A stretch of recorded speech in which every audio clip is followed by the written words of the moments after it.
तो बांग्लादेश क्रिकेट की वो दुष्ट टीम है जो अपने बिना बात के गर्म मिजाज और ओवर एक्टिंग के लिए जानी जाती है।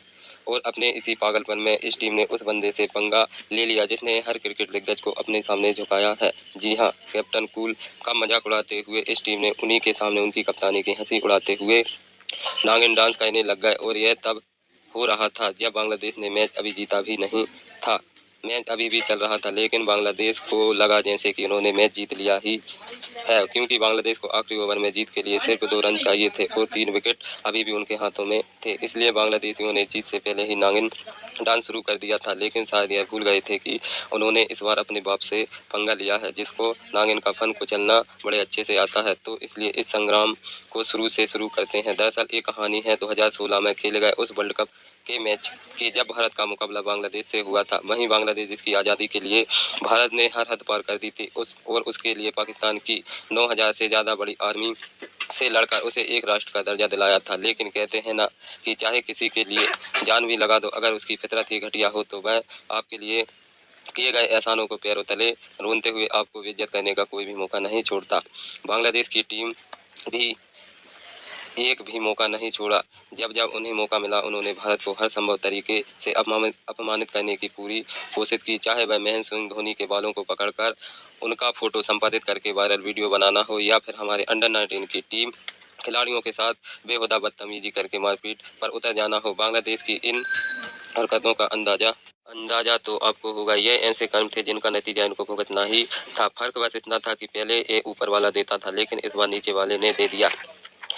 2016 वर्ल्ड कप का वह मैच जो इंडिया और बांग्लादेश के बीच हुआ, आज भी बांग्लादेश की रातों की नींद उड़ा देता है। ठीक इसी तरह का घमंड लेकर बांग्लादेश की टीम भारतीय टीम को बल्लेबाजी करने के लिए न्योता देती है। भारत की ओर से रोहित शर्मा और शिखर धवन पारी की शुरुआत करने आते हैं। शुरुआत ओवर में वह पूरी तरह से संघर्ष करते हुए नजर आ रहे थे और वह धीमी शुरुआत के कारण भारत पहले 2 ओवरों में मुश्किल से 9 रन और पहले 5 ओवर में ऑन 6 रन से भी कम, सिर्फ 28 रन ही बोर्ड पर लगा पाता है। लेकिन अगले ही ओवर में रोहित शर्मा और शिखर धवन ने एक लगातार 6 मारने के बाद रन रेट को तेज करने की पुरजोर कोशिश की। 4 गेंदों में 13 रन बन चुके थे, लेकिन 5वीं गेंद पर भारत को पहला बड़ा झटका लगा जो रोहित शर्मा की पारी को चकनाचूर कर देता है। रोहित के आउट होने के बाद विराट कोहली बल्लेबाजी के लिए आते हैं और साथ में भारत के लिए दूसरा भयंकर संकट भी आ जाता है। अगले ही ओवर में शिखर धवन भी एलपीडब्ल्यू आउट करार दिए जाते हैं।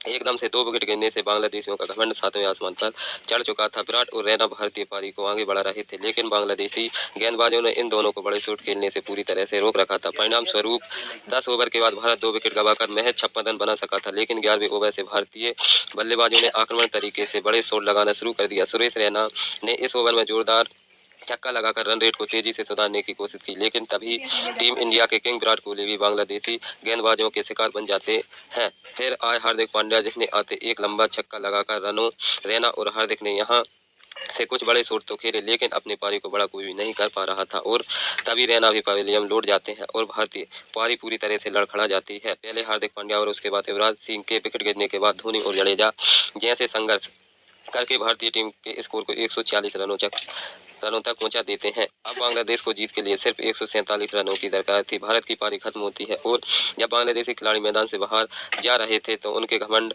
भरे जश्न मनाने के अंदाज से यही लग रहा था कि जैसे उन्होंने भारत को 146 रनों पर रोककर पहले ही मैच जीत लिया हो। इसी ओवर कॉन्फिडेंस और अकड़ के साथ बांग्लादेश की टीम 146 रनों का पीछा करने मैदान पर उतरती है, लेकिन असली खेल तो अब शुरू होना था। बांग्लादेश के साथ कुछ ऐसा होने वाला था जो आने वाले कई सालों तक उनके सीने में खंजर की तरह चुभता रहेगा। एक ऐसा घाव जो कभी मिटने वाला नहीं था। शुरुआत तो हुई तमीम की एक कड़ाकेदार चौके के साथ, लेकिन पारी के तीसरे ओवर में जडेजा ने मिथुन को कैच पकड़ाकर जीतने के लिए लगातार भारत को विकेटों की दरकार थी। लेकिन यहाँ तो सब कुछ उल्टा ही हो रहा था। मिथुन के पवेलियन लौटने के बाद सबीर और तमीम ने मैदान पर ऐसा डेरा जमा लिया मानो खूंटा ही गाड़ दिया हो।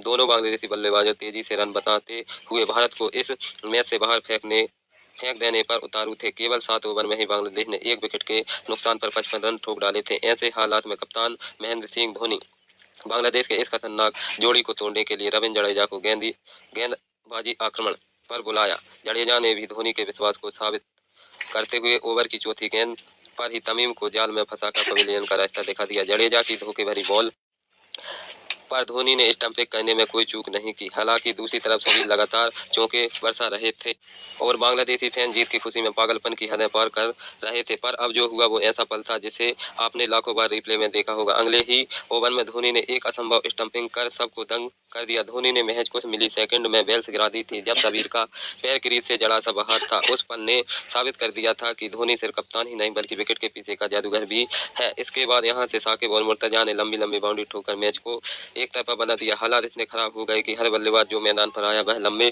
शॉट खेलकर या तो बाउंड्री मारता या झटपट आउट हो जाता।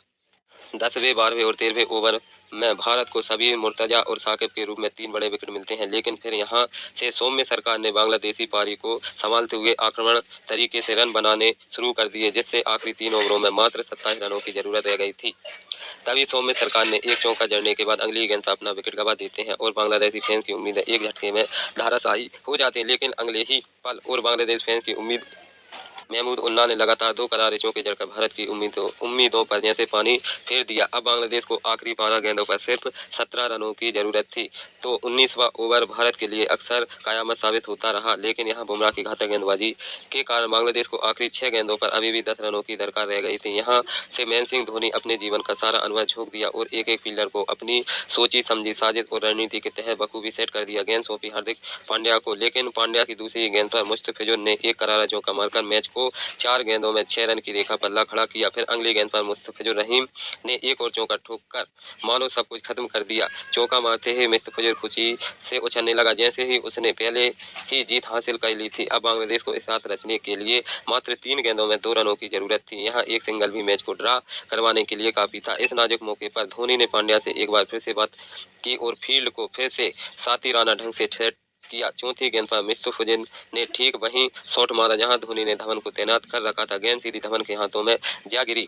अब भी बांग्लादेश को जीत के लिए 2 गेंदों में 2 रन और ड्रा के लिए 1 रन चाहिए था। 5वीं गेंद पर महमूद उल्लाह ने बड़ा शॉट खेलने की कोशिश की, लेकिन वहां जडेजा खड़े थे। मानो महमूद उल्लाह के लिए काल बनकर पिछली 2 गेंदों में लगातार 2 विकेट गिरने से बांग्लादेश के हौसले पस्त हो गए थे। अब आखिरी गेंद पर उन्हें ड्रा के लिए 1 रन और जीत के लिए 2 रनों की दरकार थी। रोमांच अपने शिखर पर था। ऐसे में पांड्या की आखिरी गेंद में बैट्समैन को पूरी तरह चकमा दे दिया। बैट्समैन ने रन के लिए दौड़ लगाई, लेकिन विकेट के पीछे धोनी चीते जैसी फुर्ती के साथ तैयार थे। उन्होंने गेंद को थ्रो करने के बजाय चीते की तरह छलांग लगाकर बैट्समैन की क्रीज पर पहुंचने से पहले गिल्लियां उखाड़ दी। इस तरह धोनी की मास्टरमाइंड रणनीति के कारण भारत ने यह मैच जीत लिया और वर्ल्ड कप में बांग्लादेश जैसी छोटी टीम से हारने का कलंक अपने दामन पर लगाने से बचा लिया। जो बांग्लादेशी अभी भी कुछ पल पहले तक मैदान पर नागिन डांस कर रहे थे, अब उनकी आंखों में केवल और केवल आंसू थे। टीम इंडिया उन्हें ऐसा जबरदस्त सबक सिखाया कि उनकी खुशी पल भर में गायब हो गई। तो दोस्तों, अगर आपको यह वीडियो पसंद आया हो तो इसे लाइक करके हमारे चैनल को जरूर सब्सक्राइब करें। इस वीडियो में अंत तक हमारे साथ बने रहने के लिए आप